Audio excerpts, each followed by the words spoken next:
Gurio 105,5 FM. Menjadi salah satu atau PPKM untuk tidak disinfeksi. Banyak para pedagang yang mengeluh atas aturan tersebut karena tidak bisa. Inilah Voice News selengkapnya.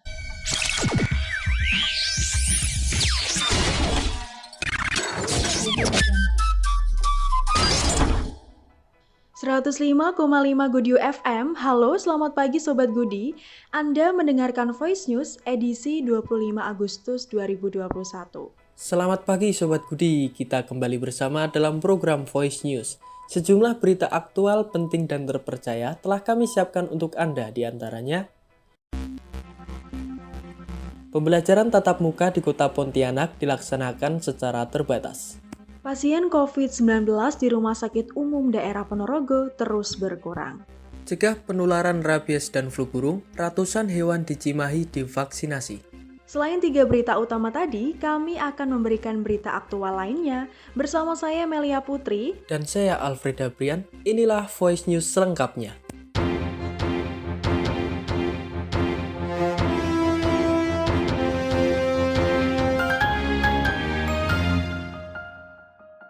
Informasi pertama Sobat Gudi, pada masa PPKM level 3, pembelajaran tatap muka di Kota Pontianak dilaksanakan secara terbatas untuk jenjang PAUD, SD hingga SMP. Informasi selengkapnya sudah ada reporter kami Aulia, silahkan Aulia. Baik, terima kasih Brian. Sobat Gudi, saat ini saya berada di salah satu SD yang mulai melakukan pembelajaran tatap muka di Kota Pontianak, tepatnya di SD Negeri 3 Pontianak Kota. Pembelajaran tatap muka di Kota Pontianak sudah mulai dilaksanakan secara terbatas untuk PAUD, sekolah dasar, dan sekolah menengah pertama.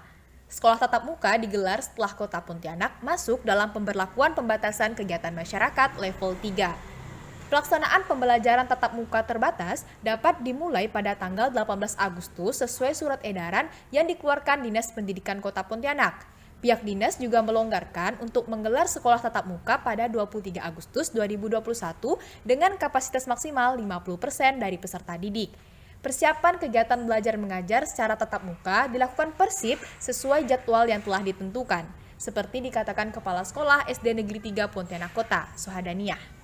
Setiap kelas itu dibagi 2, yaitu menggunakan shift, kemudian jadwalnya juga diatur sedemikian rupa, mempersiapkan tentang peralatan-peralatan yang harus sudah steril, sudah higienis. Sekolah sudah menyiapkan tempat cuci tangan yang memadai, kemudian alur-alur anak datang. Ya, sekolah yang melaksanakan harus memenuhi persyaratan. Di antaranya adalah sekolah-sekolah yang sudah melakukan atau mengisi daftar checklist peserta didik yang sehat. Guru yang bisa melakukan PTM adalah guru yang sudah mengikuti vaksin. Sohadaniah berharap dengan adanya pembelajaran tatap muka, komunikasi antara guru dan peserta didik dapat terjalin dengan baik dan pembelajaran tatap muka ini akan terus berlanjut. Demikian oleh Ramanisa melaporkan dari Pontianak, kembali ke studio. Baik, terima kasih Aulia atas laporan Anda. Informasi selanjutnya Sobat Gudi, pemerintah kembali memperpanjang PPKM hingga 23 Agustus mendatang, termasuk wilayah DKI Jakarta yang masih berstatus level 4. Terdapat beberapa aturan ketat yang sudah ditetapkan oleh Gubernur DKI Jakarta terkait PPKM level 4. Untuk mengetahui lebih lanjut, reporter kami Salsabila akan melaporkan untuk Anda. Silakan Salsabila. Baik, terima kasih Melia. Saat ini saya berada di Jakarta. Terkait adanya perpanjangan PPKM di DKI Jakarta tetap diperbolehkan membuka pusat pembelanjaan. Akan tetapi, terdapat aturan ketat yang sudah diresmikan oleh Gubernur nomor 987 tahun 2021. Salah satu aturan yang kembali di masa perpanjangan PPKM level 4 di DKI Jakarta yaitu setiap orang yang melakukan aktivitas di setiap sektor wajib sudah vaksinasi COVID-19 dosis pertama.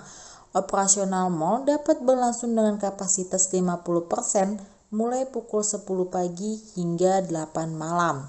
Namun, restoran yang berada di dalam mal hanya boleh melayani dine-in dengan kapasitas maksimal 25%. Menteri Koordinator Bidang Kemaritiman dan Investasi, Bapak Luhut Binsar mengatakan, meski begitu, bioskop dan tempat bermain anak di dalam mal belum diperbolehkan untuk beroperasi.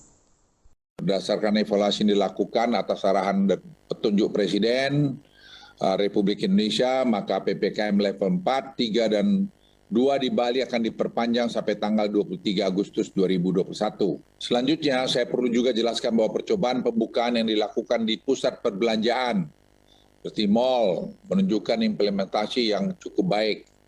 Melalui sistem peduli lindungi, pemerintah mendapati hasil ada 1,015 juta orang yang melakukan check-in pada sistem agar dapat masuk pusat belanja _mall, dan ada 619 orang ditolak masuk oleh sistem dan tidak diperkenankan untuk masuk ke dalam pusat perbelanjaan dalam seminggu terakhir dengan berbagai macam alasan.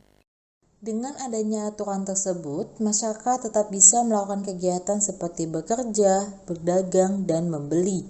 Namun, pemerintah tetap mewaspadai kerumunan dengan ketat dan penuh tanggung jawab agar penularan COVID-19 semakin membaik.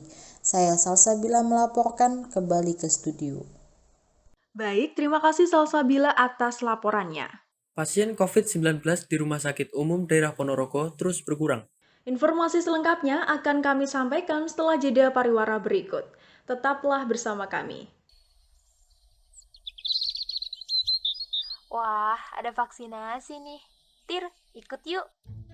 Enggak ah. Takut deh. Aku dengar-dengar vaksin itu ada kandungan minyak babinya tahu. Emang kamu tahu dari mana beritanya? Itu, aku dapat kiriman di WhatsApp grup. Aduh, hari gini nih, kalau ada berita itu harusnya dicek dulu fakta dan sumbernya dari mana. Kalau nggak jelas hoax tuh. Lagian ini tuh udah jelas program dari pemerintah tahu, dan udah ada sertifikasi halal dari BPOM bahkan MUI juga. Masa sih? Iya tahu. Udah deh, jangan kemakan sama berita hoax kayak gitu. Kita harus bisa jadi warga yang bijak dalam menerima informasi. Jadi, yuk vaksin!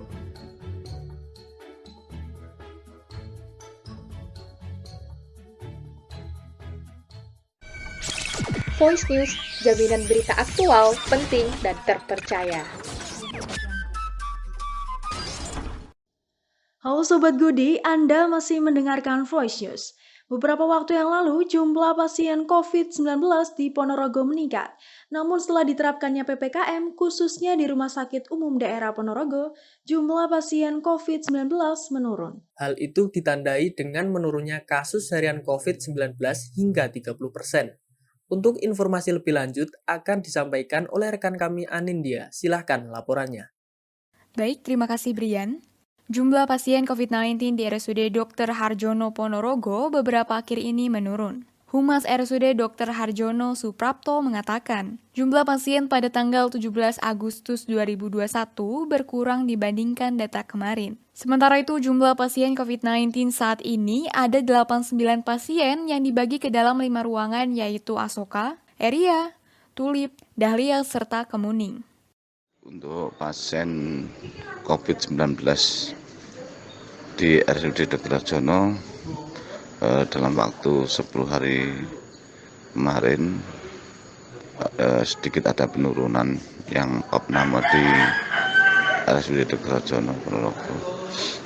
Biasanya tiap hari ada 10-15 pasien yang masuk, sedangkan yang keluar sangat menunggu dari keputusan dokter atau perawatan, sehingga mengalami penumpukan baik di dalam ruangan maupun di area tenda.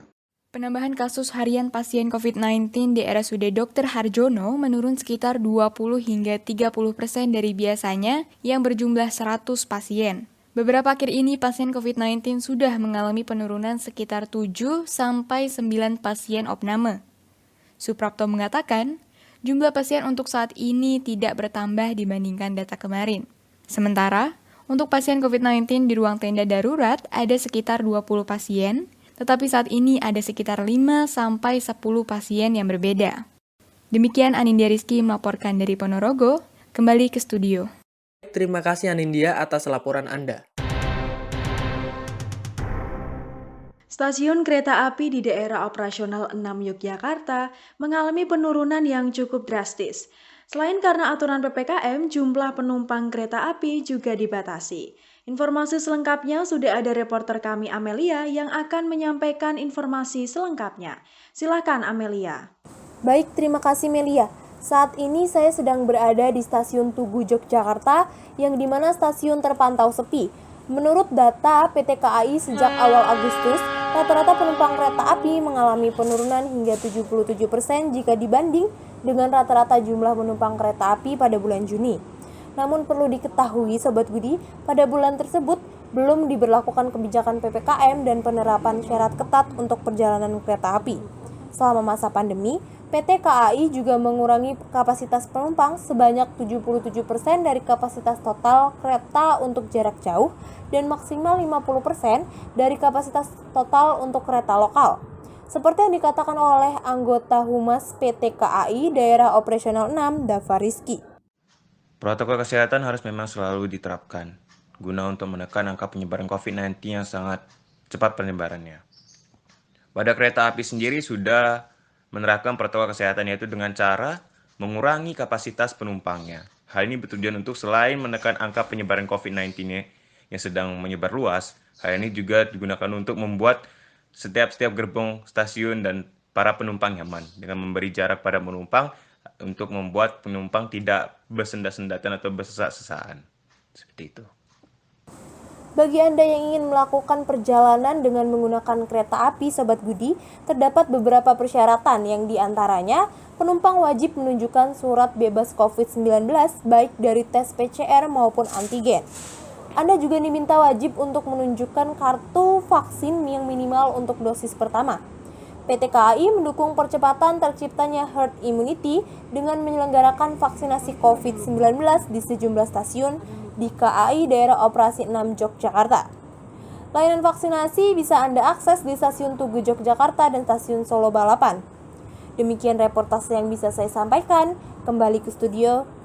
Baik, terima kasih Amelia atas laporan Anda.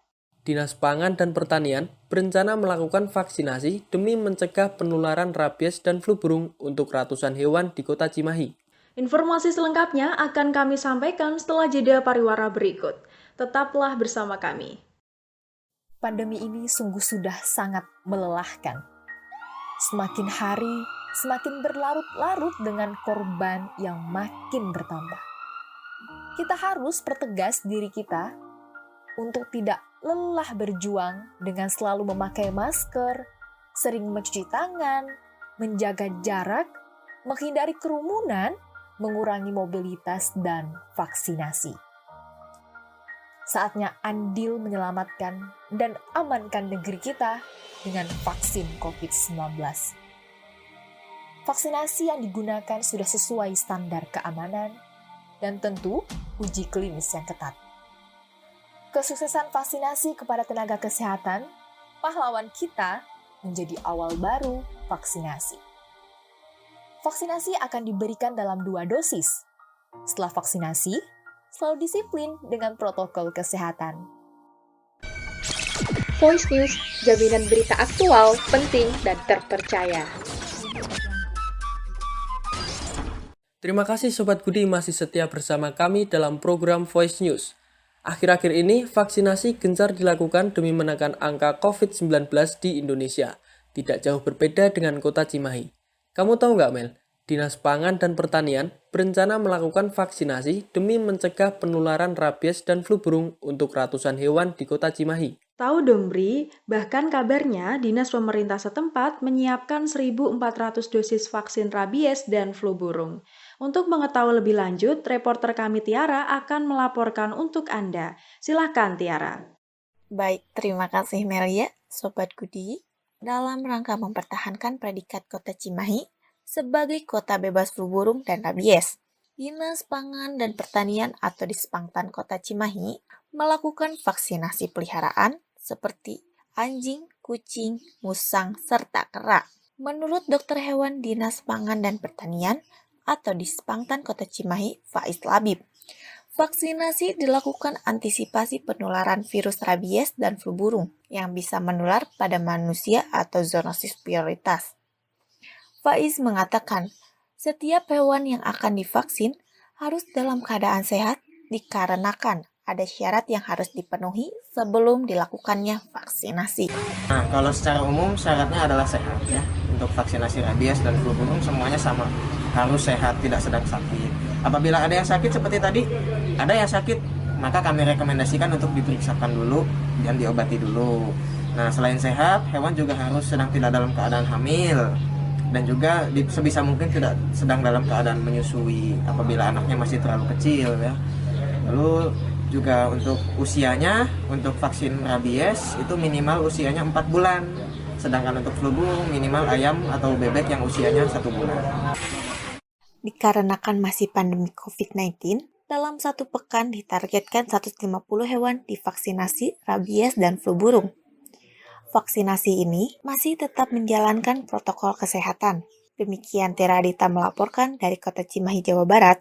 Kembali ke studio. Baik, terima kasih Tiara atas laporannya. Presiden Joko Widodo mengapresiasi adanya kegiatan Merdeka Ekspor di bidang pertanian. Hal itu diharapkan dapat memicu semangat para petani untuk tetap produktif di masa pandemi. Di lokasi sudah ada rekan kami Dewa Diputra, silahkan laporannya. Terima kasih Brian. Presiden Joko Widodo mengapresiasi adanya kegiatan Merdeka Ekspor Pertanian yang diinisiasi Kementerian Pertanian pada 17 pintu utama yang tersebar di 17 provinsi di Indonesia. Kegiatan ini memang sangat penting untuk dilakukan, terlebih sektor pertanian adalah sektor yang tangguh dan memiliki potensi besar dalam mendukung pertumbuhan ekonomi nasional. Peningkatan ekspor pertanian juga dinilai cukup memuaskan karena sejauh ini mampu berdampak besar terhadap peningkatan kesejahteraan para petani. Hal tersebut disampaikan langsung oleh Presiden Joko Widodo melalui konferensi secara virtual. Peningkatan ekspor komoditas pertanian ini berdampak pada peningkatan kesejahteraan petani juga. Saya mendapatkan angka, jadi nilai tukar petani kita terus membaik. Pada Juni 2020, nilai tukar petani berada di angka 99,60, secara konsisten meningkat hingga Desember 2020 mencapai 103,25 dan Juni 2021 mencapai 103,59.